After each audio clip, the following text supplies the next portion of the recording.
할렐루야. 사랑하는 여러분, 잘 오셨습니다. 우리는 지금 시편 말씀을 함께 읽어가고 있어요.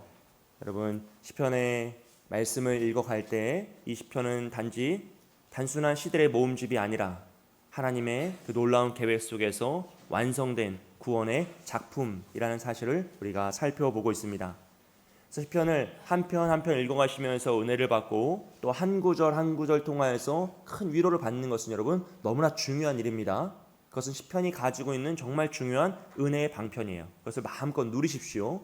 하지만 이 시간들을 통하여서 우리가 말씀을 좀 구조적으로 보는 이 시간을 통하여서 시편이 한 편 한 편 떨어져 있는 것이 아니라 하나님의 완전한 구원의 계획 속에 구조를 가지고 있구나 라는 것을 깨달으며 그 구조 속에서 조금 더 깊은 은혜를 함께 나누어 가길 소원합니다.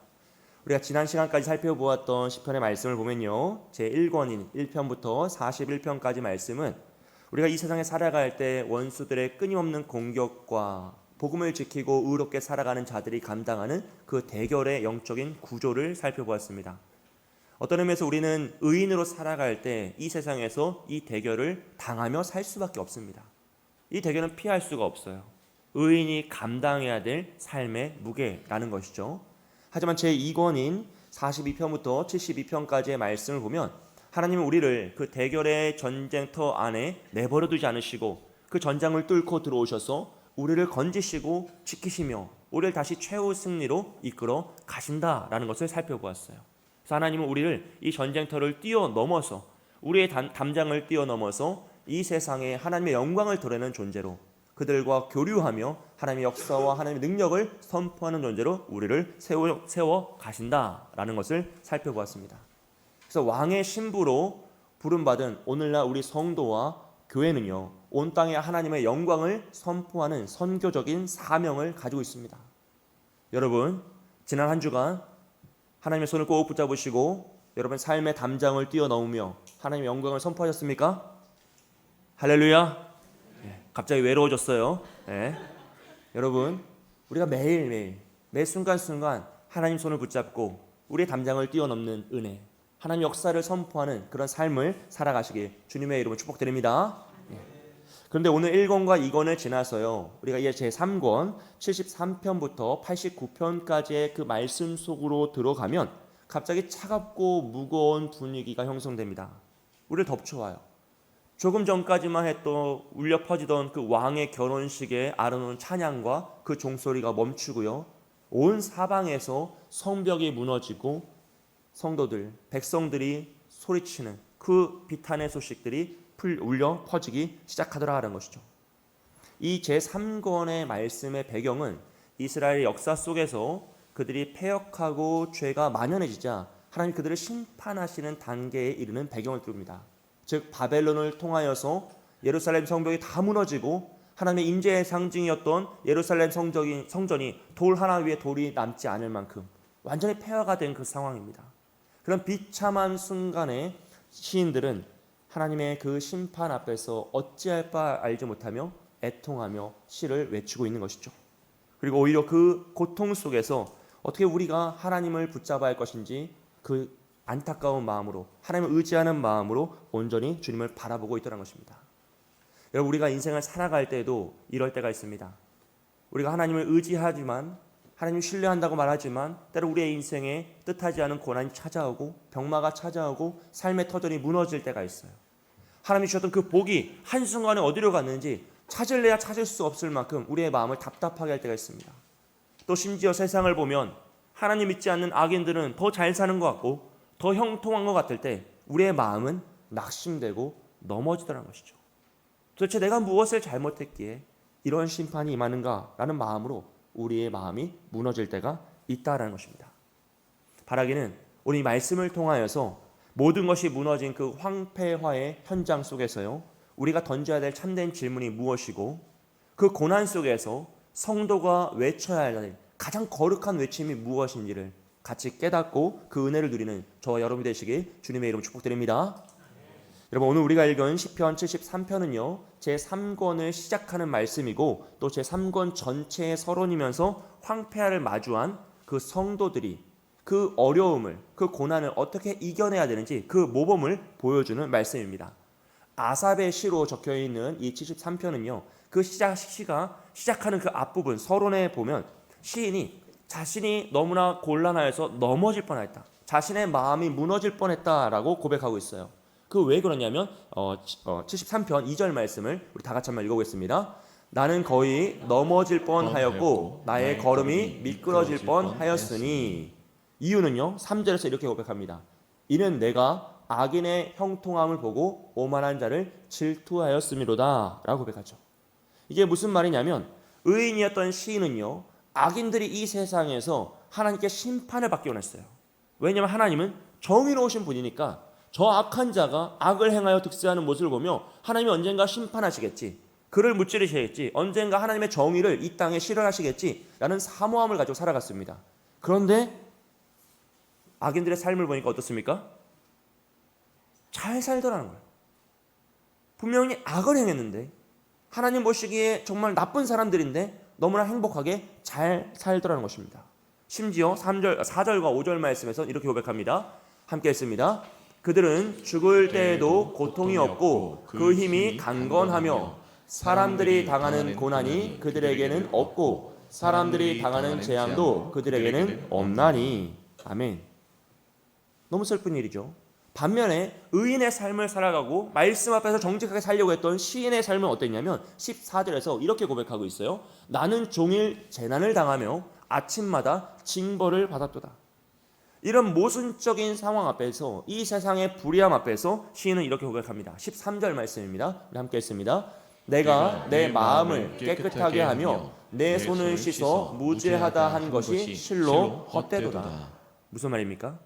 그동안 정직하게 살아오고 의를 행하려고 애쓰고 선을 행하려고 애썼던 나의 삶이 헛된 것처럼 느껴지는 거예요. 악한 자가 흥왕하고 득세하고 정직하게 살았던 내 삶은 너무나 비루해지자, 야, 그동안 내가 정직하게 산 것이 헛되다라고 하면 그 마음이 넘어질 뻔한 거죠. 사실 여러분, 오늘 이 세상에서 이런 모습은 너무나 많이 있습니다. 좀 예민한 문제일 수 있지만 친일파의 후손들은 호의호식하며 살아가는 경우가 대부분이죠. 하지만 독립투사, 독립운동가의 후손들은 극빈층으로 살아가는 경우가 대부분입니다. 뭐 절대적으로 다 그렇다고 할 수는 없겠지만 우리가 알고 있는 바로는 대부분 다 그런 경우들이 많다는 것이죠.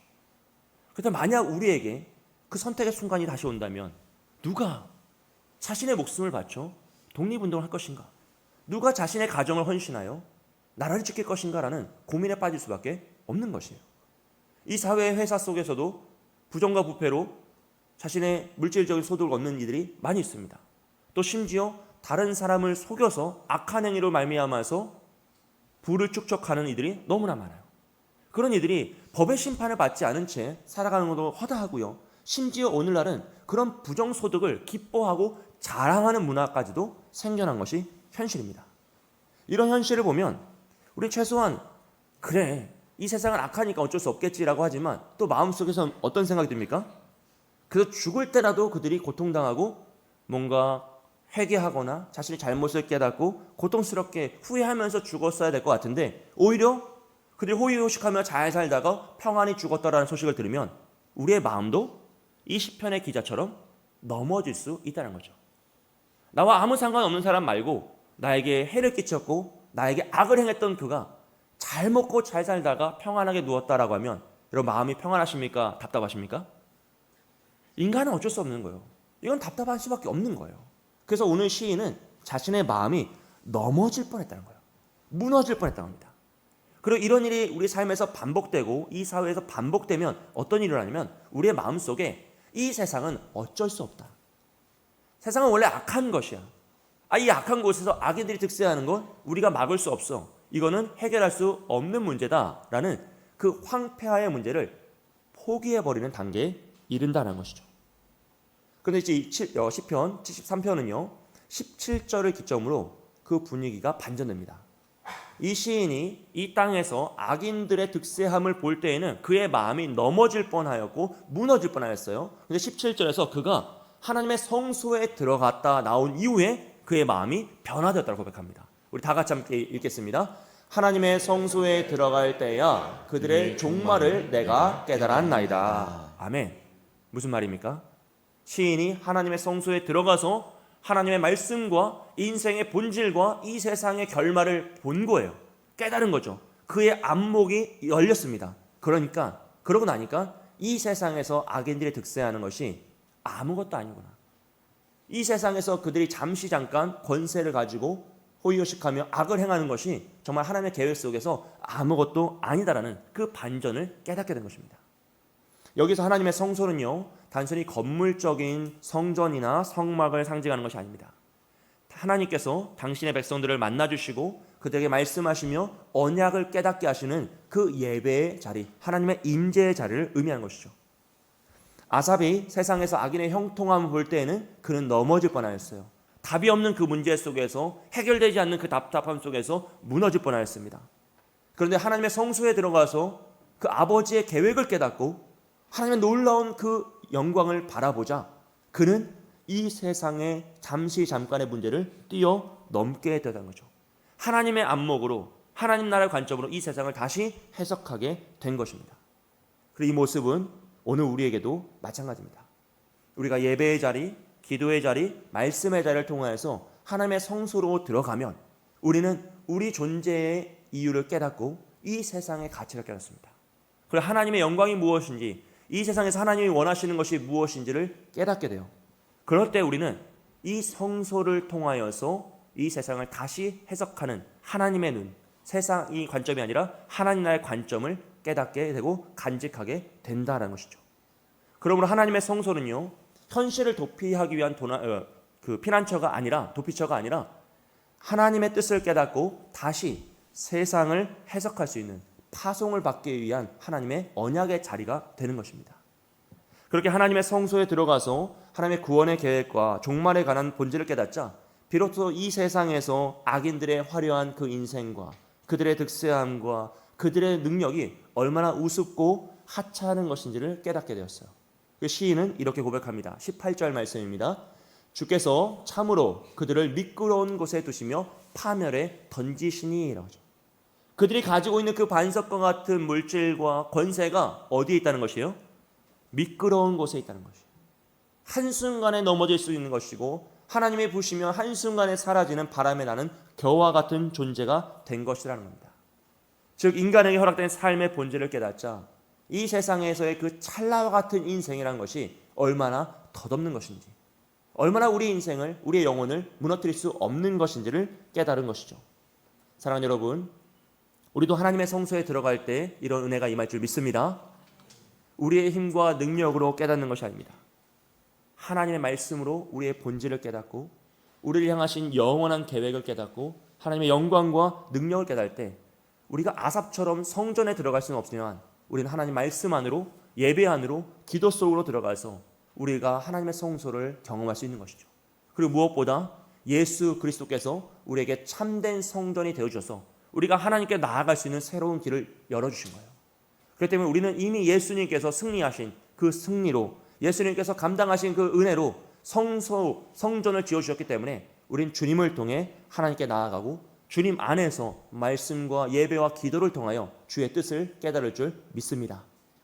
더 나아가 예수님은요, 십자가에서 가장 깊은 황폐화를 담당하셨어요. 십자가에서 자신의 몸이 찢기시는 그 고통과 우리를 위해 피를 흘리시는 그 생명의 역사를 통하여서 이미 우리를 대신하여 그 황폐화 역사를 다 감당하셨습니다. 그렇기 때문에 우리가 잠깐 이 땅에서 고난을 당할 때 이미 주님께서 이루어 주신 그 은혜를 붙잡고 나아갈 때 우리 황폐화 속에 넘어지고 무너지는 것이 아니라 오히려 하나님을 향하여서 주는 나의 반석이시고 나의 분기지십니다라고 고백할 수 있게 되는 것이죠. 물론 이 세상에서 우리가 인생을 살아갈 때도요, 이런 본질을 제한적으로나마 잠깐 깨닫는 순간들이 있습니다. 바로 죽음을 앞둔 시점이나 큰 수술을 맞이하거나 큰 죽음의 경험들을 경험할 때 우리는 인생의 본질을 잠깐이나 제한적으로 깨닫죠. 그리고 우리가 만약 내일 죽음에 이른다면, 1시간 후에 죽음에 이른다면, 아니면 10분 뒤에 우리가 죽음에 이른다면요, 우리가 이 땅에서 그토록 소중하다고 붙잡았던 그 무엇들이 그 순간에도 과연 정말 소중할 것인가? 라는 것을 생각해야 합니다. 그 죽음에 이르는 그 순간에는요, 우리 인생의 우선순위가 완전히 바뀌죠. 왜냐하면 그 순간 우리가 인생의 본질을 깨닫기 때문이에요. 제한적이나마 이 본질을 깨닫기 때문에 우린 그 순간 우리의 삶의 우선순위를 바꿀 수 있는 지혜가 생기는 것입니다. 그런데 하나님의 성소에 들어가서 깨닫는 이 본질은요, 그 죽음 앞에서 깨닫는 본질과는 차원이 다른 거예요. 하나님의 영광, 하나님의 능력, 하나님의 역사, 이 세상의 본질과 창세 전부터 창세 후까지 일어나는 영원에 따른 하나님의 역사를 우리가 깨달을 때 우리는 그 깨달음을 가지고 이 땅에 다시 돌아와서 이 세상을 바라보면 그토록 내가 매여있던, 그토록 나를 붙잡고 있던, 내가 그렇게 소중하다고 붙잡았던 것들이 얼마나 아무것도 아닌지를 깨닫게 된 것이죠. 우리의 존재의 역사를 깨닫기 때문입니다. 이것은 마치 욥기에서 하나님이 욥을 만나주시자 마지막에 뭐라고 고백합니까? 내가 귀로만 들었사오나 이젠 주를 눈으로 봅니다. 자신의 모든 삶의 고난이 아무것도 아니었고 오직 주의 영광을 바라보며 주님의 그 왕되심을 선언하는 그 모습이 우리의 인생에 일어날 수 있다는 것이죠. 하나님의 성소에서 그 은혜를 깨달은 시인은요, 이렇게 고백합니다. 오늘 우리의 본문인 23절부터 26절까지 말씀 다시 한번 읽겠습니다. 내가 항상 주와 함께하니 주께서 내 오른손을 붙드셨나이다. 주의 교훈으로 나를 인도하시고 후에는 영광으로 나를 영접하시리니 하늘에서는 주 외에 누가 내게 있으리요. 땅에서는 주밖에 내가 사모할이 없나이다. 내 육체와 마음은 쇠약하나 하나님은 내 마음의 반석이시요 영원한 분깃이시라. 아멘. 23절에서 내가 항상 주와 함께하니라 했어요. 이 땅에서 악인이 득세하고 불합리한 그 세상 속에서 나 혼자 살아가면 넘어질 수밖에 없는데 하나님이 나와 항상 함께 하시고 심지어 내가 낙심하여 넘어지는 그 자리에서 어떻게 하십니까? 주께서 내 오른손을 붙드셨나이다. 나를 지켜주신다는 겁니다. 그래서 그 이 세상을 살아갈 때 오직 주의 교훈으로 하나님의 말씀과 지혜와 은혜로 나를 인도하시고 후에는 나는 이 땅에서만 사는 것이 아니라 후에는 하나님의 하늘나라로 천국으로 나를 영접하여 주신다. 그래서 시인의 눈은 이 땅만 바라보는 것이 아니라 하나님의 영광, 하늘을 바라보며 나아가고 있다는 것이죠. 그래서 고백하는 것이 무엇입니까? 25절에서 하늘에서도 땅에서도 나를 만족시켜 보시는 분은 하나님밖에 없다는 거예요. 이 땅에서도 영원한 하늘에서도 나를 구원하실 분, 나를 만족시킬 분, 나의 주인은 오직 하나님밖에 없다라는 놀라운 찬양을 고백하는 것이죠. 26절에 보시면 내 육체와 마음은 쇠약하나 우리 인생은 연약한 자입니다.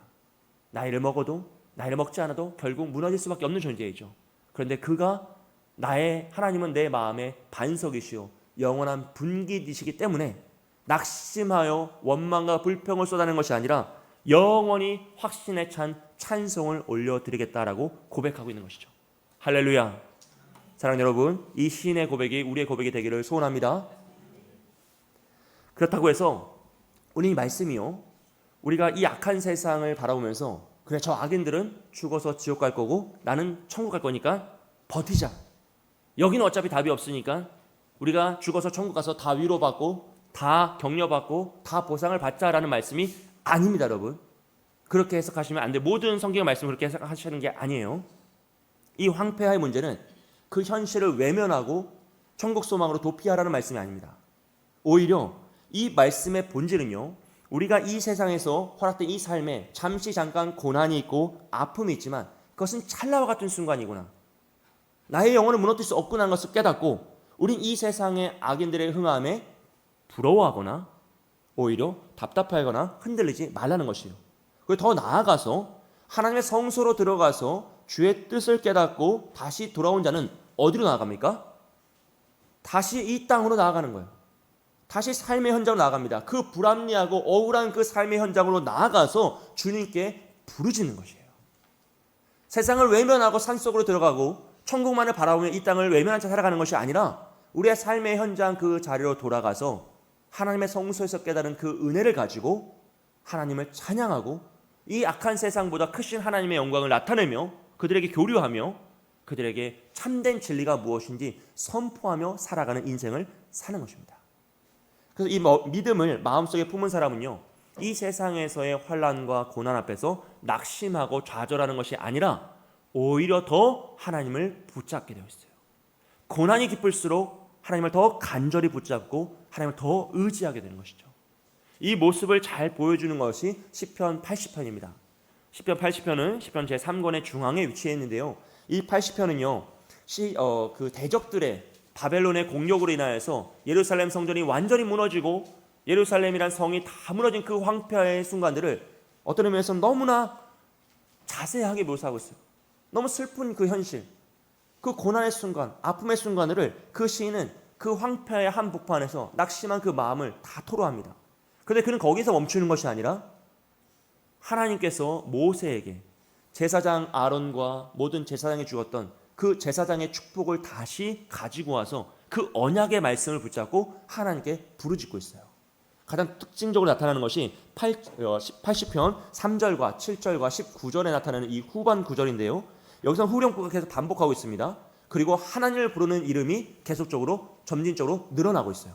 3절에 보시면 하나님이여 라고 하죠. 그리고 우리를 돌이키시고 주의 얼굴빛을 비추사 우리가 구원을 얻게 하소서라고 했어요. 7절에서는 만군의 하나님이여 라고 하고 우리를 회복하여 주시고 주의 얼굴의 광채를 비추사 우리가 구원을 얻게 하소서 합니다. 19절에서는 만군의 하나님이 여호와여 라고 하나님의 이름을 부르고 우리를 돌이켜 주시고 주의 얼굴의 광채를 우리에게 비추셔서 우리가 구원을 얻으리이다 라고 고백하죠. 이 3절에서 고백된 이 하나님이라는 이름은요, 엘로힘을 씁니다. 엘로힘은 모든 신들의 이름이라고 표현하였죠. 모든 사람 다 이해하는 그 신의 이름입니다. 그리고 7절에서는 만군의 엘로힘이라고 부르는 거예요. 그런데 19절에서는 만군의 엘로힘 여호와라고 부르고 있어요. 이 여호와라는 것은 야훼를 뜻합니다. 야훼, 이스라엘만 부를 수 있었던 하나님의 언약의 이름, 구원의 이름, 상징적인 이름이죠. 그러니까 점진적으로 그 하나님의 이름을 불러가면서 계속 뭘 반복해요? 주의 얼굴을 우리에게 비추사 우리를 구원하소서, 우리를 구원하소서, 우리를 구원하소서라고 외치는 것이에요. 여러분, 이 구조가 가지고 있는 것은요, 시인이 고백하는 것은 이 고난이 깊고 많고 우리를 고통스럽게 할수록 더 어떻게 하는 것이에요? 하나님께 더 간절히 부르짖고 더 부르짖고 더 부르짖는 겁니다. 포기하는 것이 아니라 더 만군의 하나님 여호와를 의지하며 나의 하나님 나를 의지하며 오직 하나님을 의지하며 더 간절히 외치고 나아가는 것이죠. 예루살렘 성전이 무너졌습니다. 그들의 반석이 다 허물어졌어요. 모든 것을 불타고 자녀들은 포로로 잡혀가는 그 피눈물의 순간입니다. 그 순간에 시인은 뭘 고백합니까? 하나님이여 하나님이여 우리를 도우소서. 그 언약의 말씀을 붙잡고 다시 하나님께서 얼굴을 비추신다면 이 모든 저주가, 이 모든 황폐의 문제가 한순간에 해결될 줄 믿습니다라는 그 믿음을 선포하고 있는 것이죠. 이것은 인생의 본질과 종말의 본질을 깨달은 자만이 외칠 수 있는 고백이에요. 이 깨달음, 하나님의 성소에서의 깨달음이 없다면 이 고난 앞에서 모든 사람은 절망할 수밖에 없습니다. 모든 것이 끝났구나, 모든 것이 실패했구나, 나는 할 수 없구나라는 절망에 무너질 수밖에 없는 것이죠. 그런데 인생의 본질을 깨달은 하나님의 절망의 그 완성의 계획을 깨달은 시인은 그 절망의 순간에서도 하나님의 이름을 부르며 얼굴을 비추사 우리를 구원해달라고 간청하는 것이죠. 사랑하는 여러분, 우린 예수 그리스도를 믿음으로 이미 최후의 승리를 얻은 줄 믿습니다. 할렐루야.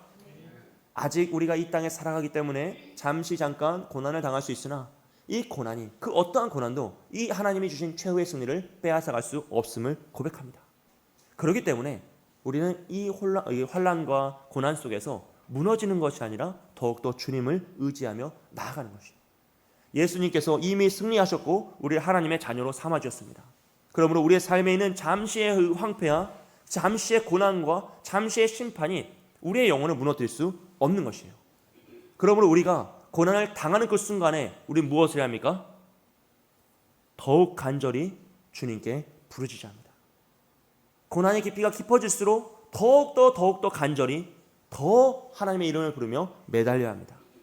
삶의 문제가 더 커지고 모든 아픔이 있을 때 천국 소망을 그걸 외면하면서 나는 이걸 모르겠다라며 살아가는 것이 아니라 오직 이 고난 속에서도 하나님 나와 함께 하시고 나의 오른손을 붙드시고 나를 영원한 말씀으로 나를 지켜 가신다라는 그 확신을 가지고 그 오히려 고난이 클수록 하나님을 의지하며 더 간절히 부르짖으며 나아가는 것이죠. 이것이 바로 오늘 우리에게 반드시 필요한 여호와의 성소에 들어가는 것입니다. 여러분, 시편 89편 말씀을 보면요, 이 제3권의 마지막 시인데요, 이 말씀에선 다윗에게 행했던 그 언약의 메시지를 이렇게 선언하고 있어요. 89편 4절 말씀입니다. 우리 함께 읽습니다. 내가 내 자손을 영원히 견고히 하며 내 왕위를 대대에 세우리라 하셨나이다. 아멘. 다윗 언약의 그 말씀을 지금 시인이 고백하고 있는 것입니다. 하나님 이렇게 언약하셨잖아요. 이 고백을 하는 것이에요. 하지만 그들의 역사의 결말은 어땠습니까? 바벨론에 의하여서 예루살렘은 완전히 무너졌고 다윗의 왕조의 마지막 왕이었던 시드기야는요 눈이 뽑힌 채 사슬에 매어서 포로로 잡혀갔어요. 그런 참혹한 현실 앞에서 시인은 다시 한번 이렇게 고백해요. 49절 말씀입니다. 함께 읽습니다. 주여 주의 성실하심으로 다윗에게 맹세하신 그 전에 인자하심이 어디 있나이까. 아멘. 어디 있나이까. 주님 분명히 그렇게 약속하셨는데 그 약속이 지금 어디에 있습니까? 내 눈앞에는 무너짐밖에 없습니다. 실패밖에 없습니다 하면서 탄식을 하는 것이죠. 그런데 그 시인은요 이 절망으로 끝나지 않습니다. 마지막 말씀을 보면요 이렇게 고백하고 있어요. 우리 52절 말씀 함께 읽겠습니다. 여호와를 영원히 송축할지어다. 아멘 아멘. 이게 제3권의 마지막 찬양이죠. 제2권의 마지막 구절도 이랬죠. 아멘 아멘. 주님을 영원히 찬양하겠습니다. 지금 상황이 좋고 아름다워서 찬양하는 게 아니죠. 그는 피눈물을 흘리는 그 순간 가장 황폐하의 그 절망의 그 한가운데에서 오직 하나님을 찬양하겠다고 고백하고 있습니다. 사랑하는 여러분, 결국 우리가 믿음으로 살아가는 이 인생은 꽃길만을 걸어가는 길은 아닙니다. 하나님 때로는 우리의 인생에 이 황폐화의 과정을 그 계절을 감당하게 하실 때가 있어요. 여러 성경에서는 연단하여 정금같이 만드신다고도 하고 때로는 우리의 죄의 값으로 우리를 심판할 수도 있습니다. 어떤 이유에서건 황폐화를 경험하는 그 순간이 있는데 그 순간 우리가 깨달아야 할 것은요 그 순간 하나님은 우리를 버려두지 않으셨다는 거죠. 내 눈앞에선 그 모든 것이 무너졌을지라도 하나님이 여전히 나와 함께 하시고 하나님이 선하시며 나를 가장 아름다운 길로 인도하신다는 그 믿음을 가져야 돼요. 그리고 그것을 위해 우리가 반드시 필요한 것이 여호와의 성소로 들어가는 것입니다. 말씀으로, 기도로, 예배로 자신의 골방으로 들어가서 하나님을 만날 때 우린 드디어 이 고난 속에서 임하시는 하나님의 뜻을 발견할 수 있어요. 그 뜻을 발견한 자만이 이 52절 영원히 여호와를 찬양하느라 아멘 아멘을 외치며 나아가는 것이죠. 여러분 지금 이 시인의 아멘은요 눈물의 아멘이죠. 고통의 아멘입니다. 하지만 그 눈물을 머금고 아멘을 외칠 때 하나님 그렇게 될 줄 믿습니다. 그렇게 될 줄 믿습니다를 외칠 때 하나님은 주의 일을 이루시고 우리를 가장 아름다운 여호와 할렐루야의 역사로 인도하실 줄 믿습니다. 사랑하는 여러분, 이번 한 주도 고난의 가정이건 그 눈물의 골짜기건 우리가 다 알 수 없는 그 상황들이 있을 수 있습니다. 그러나 그 순간 하나님 손을 꼭 붙잡으시고 아멘을 외치시면서 여호와의 성소로 들어가시고 주의 뜻을 깨닫고 다시 우리의 삶의 터전에서 아멘을 외치며 더 아름다운 찬양의 역사를 하나님의 영광을 드러내시는 저와 여러분이 되시길 주님의 이름 축복드립니다. 기도하겠습니다. 말씀 붙잡고 기도할 때 하나님 우리의 황폐함과 고난 속에서도 낙심하지 않게 해주시고 하나님의 성소로 들어가서 주의 뜻을 깨닫게 하여 주옵소서. 우리의 눈을 열어 주옵소서. 내가 문제 속에 넘어지는 것이 아니라 이 세상의 악인들의 형통함에 마음을 빼앗기고 무너지는 것이 아니라 여호와는 나의 반석이시고 나의 영원한 분깃이라는 그 믿음의 고백으로 오직 나의 눈이 열리게 해달라고 아멘을 외치는 믿음의 삶을 살게 해달라고 우리 자신을 위해서 기도하시고 특별히 지금 이 시간 김영준 집사님에게 주의 얼굴을 비추사 그를 구원하여 주옵소서, 그를 살려 주옵소서라고 간절한 마음으로 함께 기도하겠습니다.